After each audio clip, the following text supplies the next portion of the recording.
Time now for US News with the Queen of US showbiz, royal and political reporting and one of the big stars of the Mark Dolan Tonight coronation coverage. It is Kinsey Schofield. Hi, Kinsey. I've got my glasses, I'm packing, I've got my bunting for my hotel room. I am coming so prepared. You won't even believe how prepared I am. Oh, we're going to give you lots of British treats. You're going to have jellied eels, which are very London, a pint of bubbly ale. We're going to have a great time. Kinsey cannot wait for this, and neither can America. I feel like the excitement is building stateside. It is. I mean, I think for, the younger generation, this is the first time they've seen something as extraordinary as King Charles's coronation. And I do think he's unique in the fact that he is traditional, but he's also attempted to modernize the monarchy for decades. So I look forward to seeing some of those tweaks and changes he's making, because I trust him in a lot of those. I think you're right. I think he's got off to a great start as monarch. He's dynamic, he's man of the people, and it's going to be a sensible but celebratory affair. There's a story that's just broken in the Sun newspaper. I know you're across this, and it's in relation to Prince Harry, who we're told might be homesick. Tell me more. That's right. The source to The Sun said that Harry was desperate to return for the coronation. He was so homesick that he was eager to reconnect with his family and missed some of his friends. And I wonder, Mark, is he truly happy after all of the destruction over the last few years? Is he alone on an island called Montecito? I do think that he probably misses the pomp and ceremony. And he said during that Netflix special that he specifically did miss some of the aspects of the royal family when they got together, when they had some of those old traditions that we just spoke about. So I'm curious to see what his body language is throughout the coronation.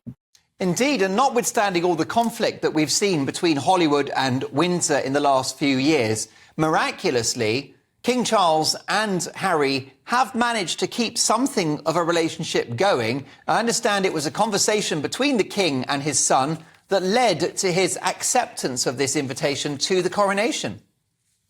Yeah, and this source actually suggests that the ping pong game that we had heard about, the negotiations, wasn't necessarily the case. It was actually Harry eagerly trying to get a hold of his dad, and his dad just being a little too busy with this, with becoming the new monarch, with the coronation and everything.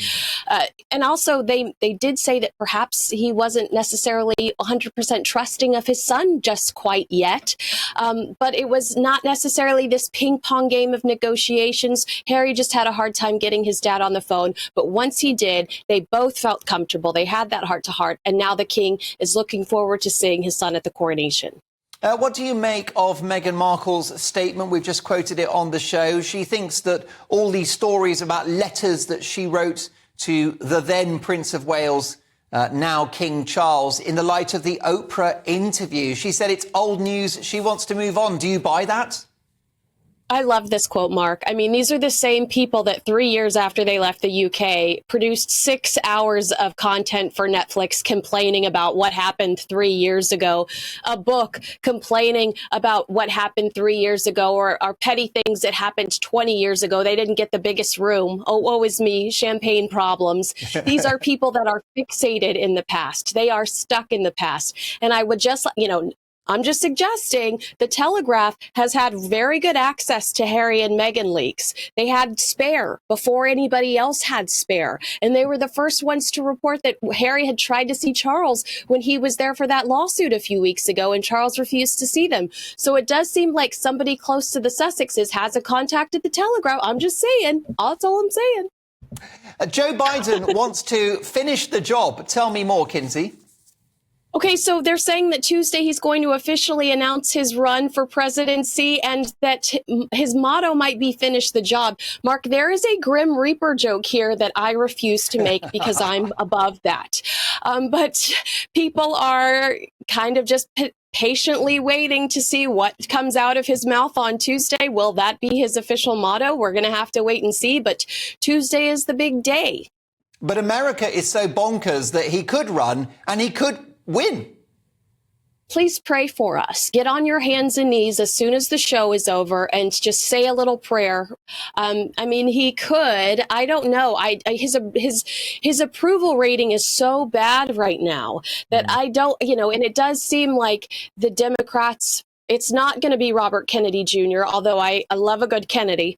But it does seem like the Democrats are desperate to find somebody that they could slide in his place, because he's not been a great reflection of the party. Most certainly. Well, you're a great reflection of GB News, and you're going to be the face of our coronation coverage. On the eve of the coronation, that's Friday, the 5th of May, I'll be at the palace with Kinsey, with Tom Bauer and many other luminaries. And Kinsey's doing the double, because I hope, if she's available, she'll be with us on Saturday as well for the big day. She's going to be everywhere because she is the queen of US showbiz, royal and political reporting. And Kinsey, we'll see you in a week's time when the excitement will be at a fever pitch. Absolutely. See you soon. See you soon. The brilliant Kinsey Schofield. Check out her website, To Die For Daily, and her podcast of the same name. Very exciting.